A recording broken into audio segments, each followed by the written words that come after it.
আসলে সব জায়গায় শোনার পর থেকে বিভিন্ন জায়গায় যারা মনোনীত হতে পারেনি বা মনোনয়ন প্রত্যাশী ছিলেন তারা বিভিন্নভাবে প্রতিবাদ জানাচ্ছেন, আন্দোলন করছেন।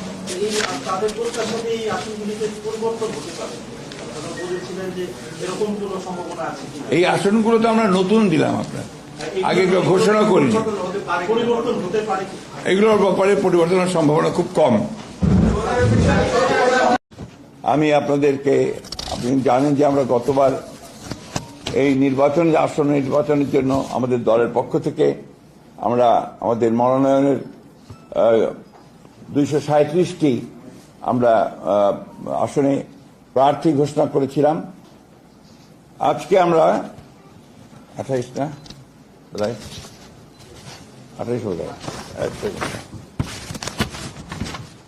36 আরো 36টি আসনে আমরা আপনার নাম ঘোষণা করছি এবং আরো অনেকগুলো থেকে যাচ্ছে, বোধহয় 20-25টার মতো থেকে যাবে, 24টার মতো। সেগুলো হচ্ছে আপনার আমাদের যে অ্যালায়েন্সের সঙ্গে যারা আছেন তাদেরগুলো, এবং আমাদের 2-1টা আপনার ডিসিশন হবে, সেগুলো আমরা আরো পরে ঘোষণা করব।